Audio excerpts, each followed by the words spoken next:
Bapak Ibu yang dikasihi Tuhan, sebelum kita masuk dalam bacaan Alkitab, mari kita berdoa untuk mohon bimbingan Roh Kudus. Kita bersatu di dalam doa. Allah Bapa yang bertahta di dalam kerajaan surga, kami mengucap syukur atas kebaikan Tuhan, di mana pada saat ini Tuhan sudah boleh mengantarkan kami dari kediaman kami masing-masing, hingga boleh bersama-sama dengan jemaat Tuhan untuk mendengarkan sebagian dari firman Tuhan pada saat ini. Bersabdalah ya Bapa, sebab kami anak-anak-Mu telah siap untuk mendengar dan merenungkannya. Di dalam nama Tuhan Yesus kami berdoa. Amin. Jemaat yang dikasihi Tuhan, mari bersiap untuk mendengar firman Tuhan yang dibacakan dari Alkitab. Haleluya.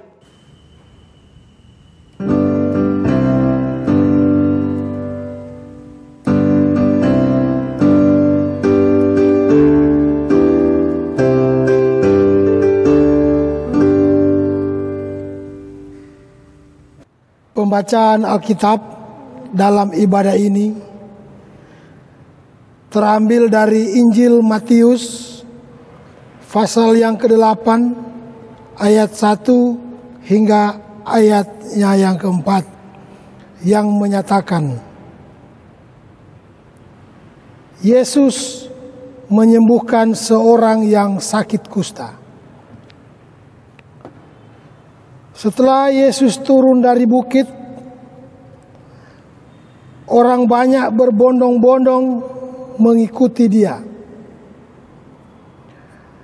Maka datanglah seorang yang sakit kusta kepadanya, lalu sujud menyembah dia dan berkata, "Tuan, jika Tuan mau, Tuan dapat mentahirkan aku." Lalu Yesus mengulurkan tangannya, menjamah orang itu dan berkata, "Aku mau, jadilah engkau tahir." Seketika itu juga tahirlah orang itu daripada kustanya. Lalu Yesus berkata kepadanya, "Ingatlah, jangan engkau memberitahukan hal ini kepada siapapun, tetapi pergilah, perlihatkanlah dirimu kepada imam dan persembahkanlah persembahan yang diperintahkan Musa sebagai bukti bagi mereka." Demikian pembacaan Alkitab. Hendaklah firman Tuhan dengan segala kekayaannya diam di dalam hatimu, dan ucaplah syukur kepada Allah.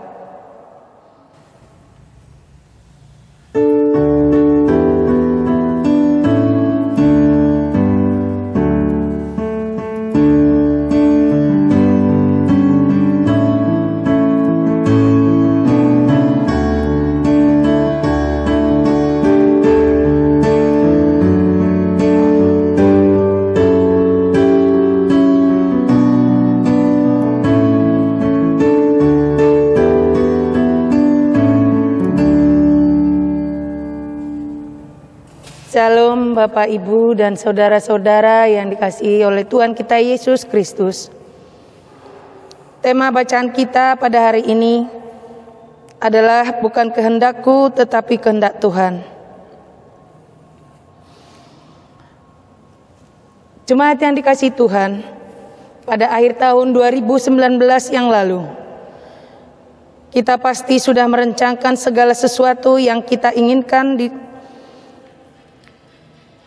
di tahun 2020. Kita sudah menyusun rencana di tahun 2020 apa yang akan kita laksanakan dan apa yang akan kita lakukan. Kita akan pergi kemana, kita akan pergi berlibur kemana, ingin bertemu saudara atau yang lainnya. Tetapi memasuki tahun 2020, seluruh penduduk dunia sudah dikejutkan oleh sebuah virus yang berasal dari Wuhan, yakni virus corona yang kemudian terkenal dengan COVID-19. Dalam waktu yang sangat cepat, virus ini berkembang menjadi wabah yang oleh WHO dinyatakan sebagai pandemi. Dengan terpaksa kita semua harus terkurung di dalam rumah, ataupun yang disebut dengan lockdown, ataupun isolasi mandiri, agar kita semua tidak terpapar oleh virus COVID-19. Akibatnya segala aktivitas kita semua terhambat, baik pekerjaan, sekolah, bahkan tempat-tempat ibadah ditutup. Segala rencana, tujuan, keinginan kita terpaksa harus kita ikat dan harus kita urungkan, karena pandemi ini sangat mengancam nyawa kita. Dari awal tahun 2020 hingga sekarang tahun 2021, kita masih terus bergumul dengan virus yang ada di sekitar kita. Bapak, Ibu, serta saudara yang dikasihi Tuhan, kita harus menyadari bahwa segala sesuatu yang terjadi di dalam dunia ini adalah bagian dari kehendak Allah. Kita boleh merencanakan apa yang mau kita lakukan ke depannya, tetapi tetap kehendak Tuhanlah yang terjadi. Sebagai orang percaya, segala masalah yang terlihat sukar di dunia ini, di dalam Kristus semua aman dalam lindungannya. Karena Yesus pernah hidup juga sebagai manusia, Ia tahu persis apa yang kita rasakan pada saat ini. Dalam hal ini Ia juga hendak menunjukkan kepada kita bahwa Ia adalah Allah yang berkuasa atas segala sesuatunya. Masalah yang sedang kita alami saat ini pasti membuat kita khawatir. Namun firman Tuhan meyakinkan kita bahwa kita percaya dan datang kepada Allah serta mengikutinya, kita akan menikmati kasih dan mukjizat-Nya.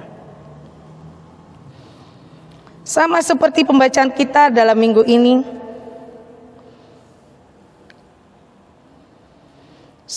seperti seorang yang menderita penyakit kusta yang datang kepada Yesus dan meminta kesembuhan darinya.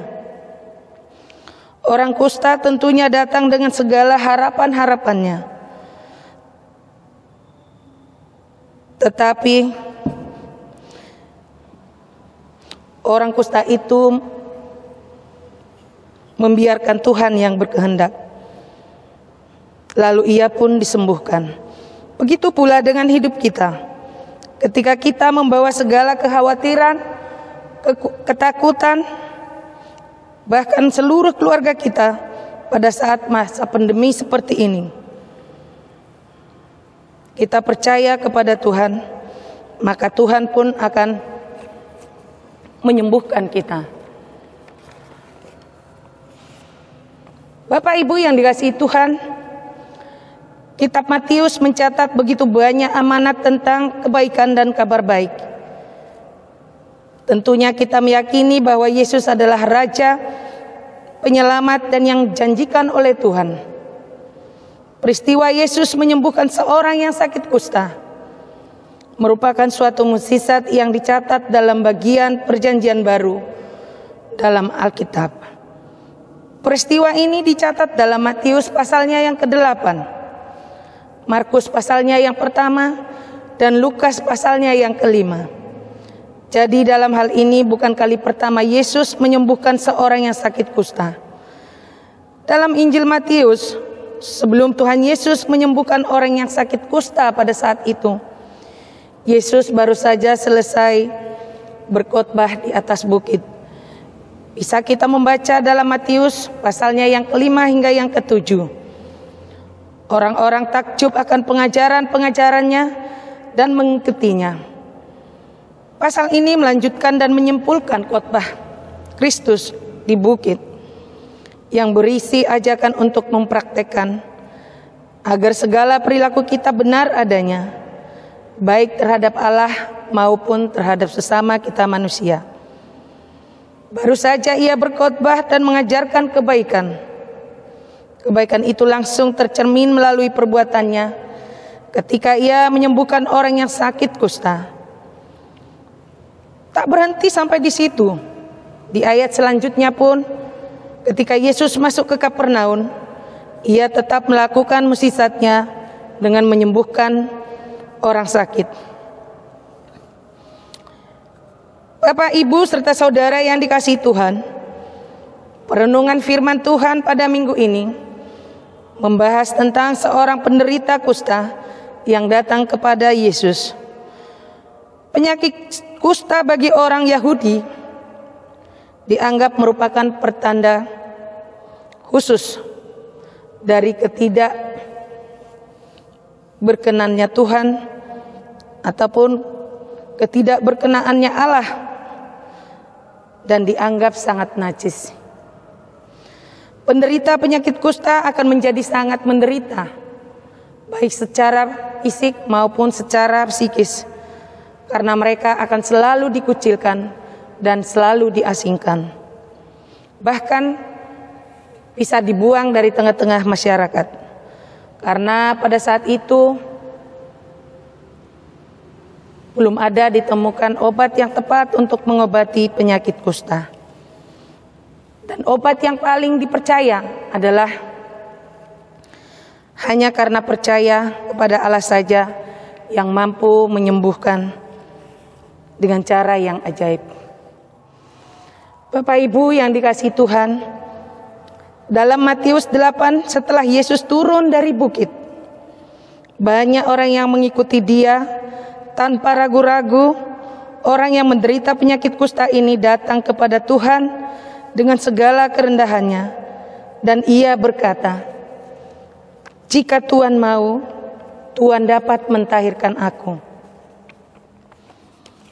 Permohonan yang diucapkan oleh orang yang sakit kusta ini terkesan singkat dan padat, tetapi memiliki pemahaman iman yang luar biasa. Orang yang sakit kusta ini yakin bahwa Yesus dapat menyembuhkannya. Ia tahu bahwa Yesus dapat melakukan segala sesuatu dan mentahirkannya dari penyakit kusta yang ia derita. Ia datang dan menundukkan diri kepada kehendaknya. Tidak ada paksaan yang keluar dari ucapannya, walaupun ia sangat ingin disembuhkan. Ia datang kepada Yesus dengan keyakinan, jika Yesus mau, maka ia sembuh. Dan sebaliknya, jika Yesus tidak mau, ia tidak akan sembuh. Ia tahu bahwa semua tergantung pada kehendak Allah saja. Dengan iman yang teguh dan kerendahan hati, Yesus pun menghendaki apa yang menjadi keinginannya, dan mengulurkan tangannya agar orang itu memperoleh kesembuhan. Tuhan menjawab permohonan orang yang sakit kusta tersebut atas dasar keyakinannya bahwa apapun yang terjadi sesudah permohonannya merupakan keinginan Tuhan. Ia sembuh ataupun tidak sembuh, semua berdasarkan keinginan Tuhan. Ia berserah kepada Tuhan. Terkadang kita manusia secara sadar maupun tidak sadar seringkali merasa kecewa dengan Tuhan, karena merasa doanya tidak dijawab dan penyakitnya serta permasalahan hidupnya tidak kunjung membaik. Manusia merasa kecewa sehingga bahkan terkadang meninggalkan Tuhan. Orang Kristen yang kecewa dengan Tuhan karena doanya tidak dijawab sesuai dengan keinginannya adalah orang Kristen yang tidak mengerti kebenaran dan yang tidak percaya kepada kedaulatan Allah.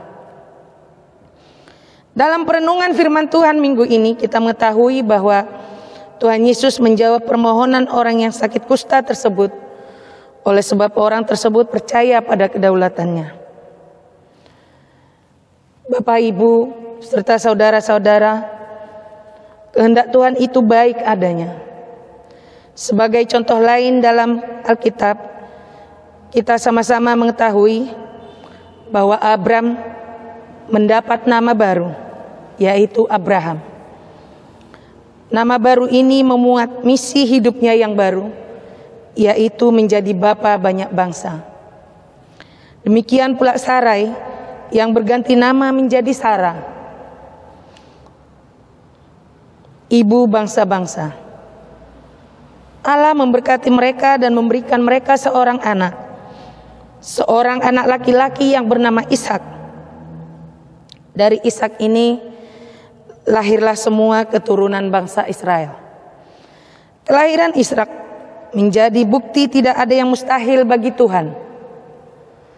Abraham yang sudah sangat tua dan Sarah yang mandul pada akhirnya bisa memiliki anak.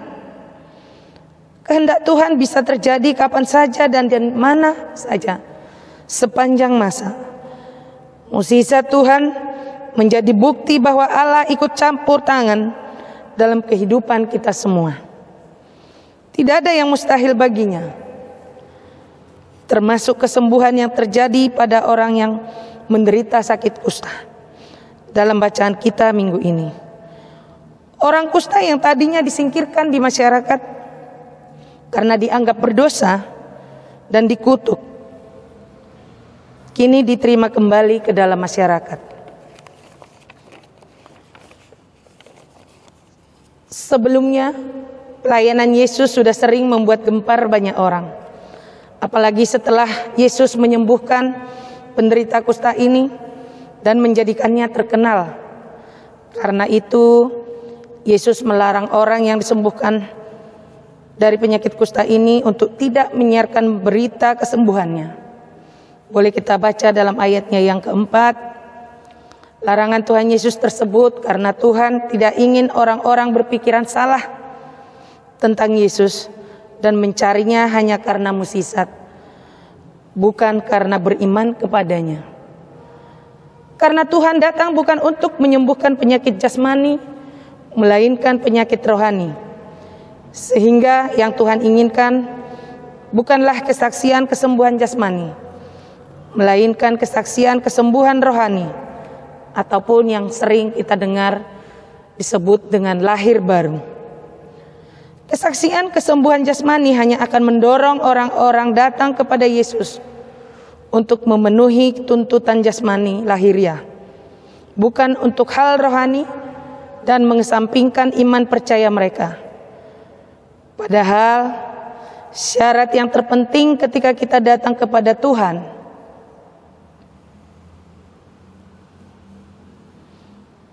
yaitu memiliki iman.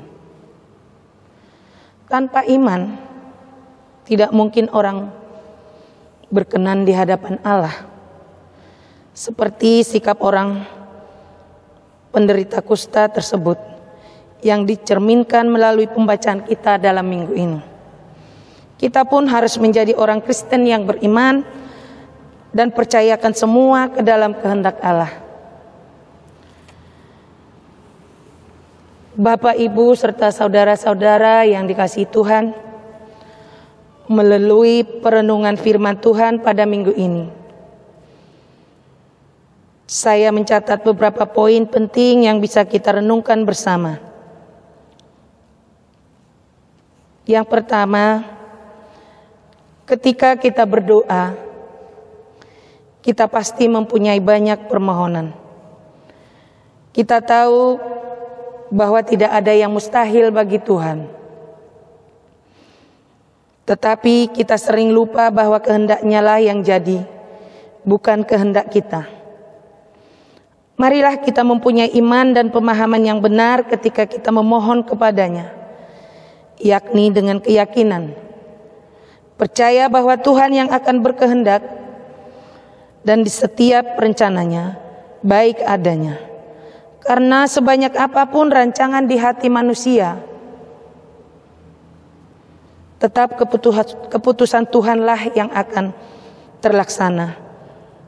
Bapak Ibu boleh baca kembali di dalam Amsal 19 ayat yang ke-21. Yang kedua, Bapak Ibu serta saudara, seperti si penderita kusta itu tadi, kita tidak perlu segan mendatangi Yesus. dengan kerinduan untuk memperoleh pertolongannya. Ketika kita datang kepadanya dalam kerendahan hati dan sikap menyembah, kita harus percaya bahwa Dia akan memberikan, bukan melulu soal apa yang kita inginkan, tetapi apa yang benar-benar kita butuhkan. Seringkali kita bertanya, mengapa Tuhan tidak menjawab doa saya? Padahal saya bahkan sudah mendoakannya siang dan malam. Bahkan kadang-kadang kita melebih-lebihkannya sampai kita berjungkir balik. Bapak, Ibu, serta saudara, bukan Tuhan tidak menjawab atau mendengar doa kita, tetapi Tuhan justru punya cara yang lebih ajaib untuk menjawab doa saudara dan saya. Serahkan saja semua kepada kedaulatan Tuhan dan biarkan kehendaknya yang terjadi. Yang ketiga, Bapak, Ibu, serta saudara-saudara, setiap peristiwa yang terjadi dalam kehidupan kita tidak pernah lepas dari jangkauan Tuhan. Segala sesuatu pasti dijadikannya baik. Segala sesuatu yang terjadi memiliki tujuan tersendiri. Pun di masa pandemi ini, walaupun apa yang sudah kita rencanakan tidak sesuai dengan harapan kita, percayalah bahwa Tuhan menyiapkan yang terbaik buat kita semua.